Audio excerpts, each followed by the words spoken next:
After about 3 or 4 hours of testing, I think I have my first opinions built on these two characters, and I'm now gonna tell you if it's worth rolling for them. If you want a more in-depth review on both Yao and Amemori, then you will have to wait a couple days. Those are gonna come soon TM, so the weekend, next week we'll see. But this is gonna be my first day impression. And let's start with Yao, because we just tested her.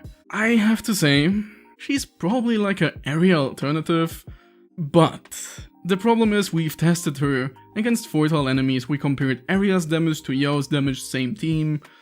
She even had a couple of advantages, namely that her equipment stacks per turn, and we didn't have preemptive for her skill, while Aria obviously has preemptive, and in this case this matters because she has 2 more stacks than she would have in a burst team. And even with that, she fell short. She did less damage against Umbra Hulk when we tested her, so she isn't better than Aria. Aria is MBT, but it was kind of balanced out with having 2 more marks. She can work with Hero. That's probably one of her biggest flaws, that if she swaps to Captain position, you don't have Hero in there, and Hero is kind of bugged right now that if she isn't Captain, you're not gonna profit as much of her equipment and the extra damage she does. So you have to spend 1 Captain change to get rid of that. Like, you use her active, she swaps to Captain, you swap her back and get Hero in there again. So that's no problem, but even with that, she doesn't do more damage on Fortiles. And then we continue to test her on a single tile enemy.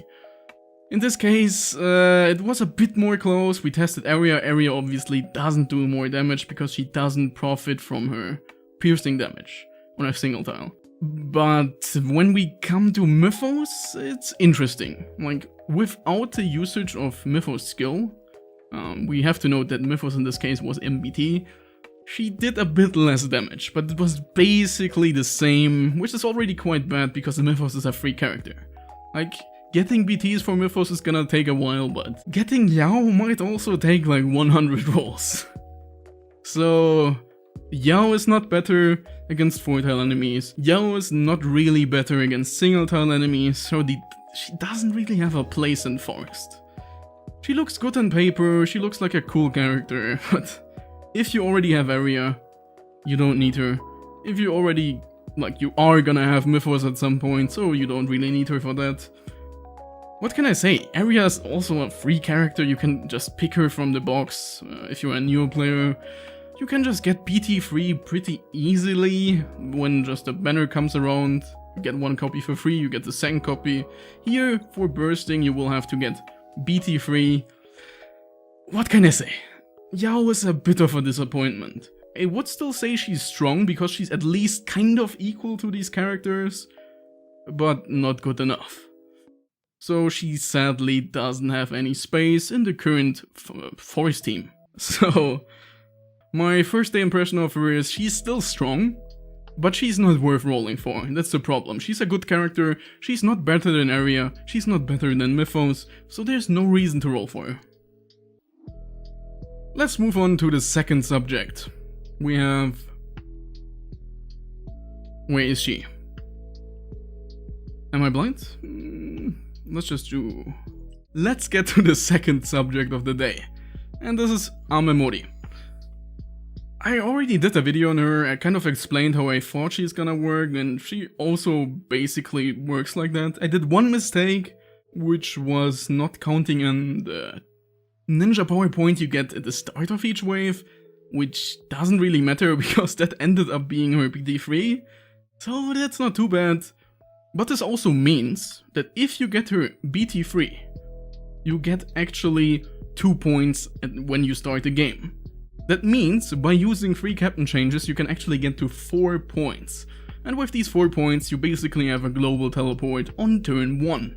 This means, if you want to use her for a burst team, you will need BT3, and this also means she is quite a bit better with BT3, because this enables her in a lot more team compositions. But if we ignore that, and just look at her at BT0, she's fine. She's not as random as I thought, because it isn't listed in the text of her chain, but all the katanas that spawn with her chain combo are actually only spawning in her chain combo range. It's not really random. This is not really that great, but it's at least better than it completely being random and having all of these katanas all over the map. And speaking of katanas, the damage of them is actually not too bad.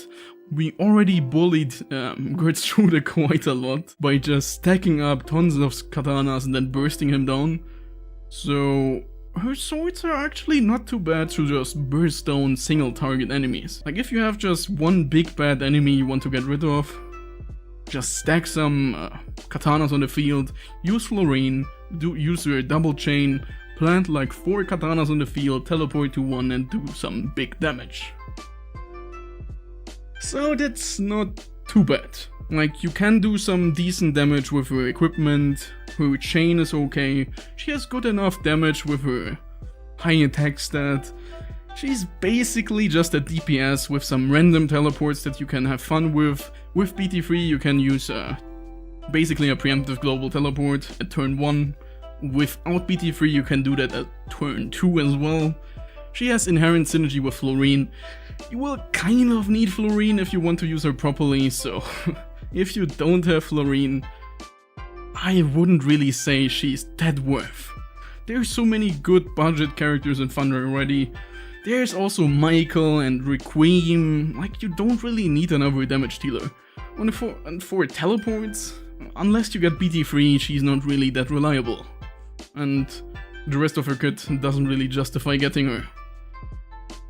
So I would also say, while I would say that Amemori is also kind of strong, she's not worth rolling for. So if you only want to roll for meta and for gameplay, I would say you can skip for both Amemori and both Yao.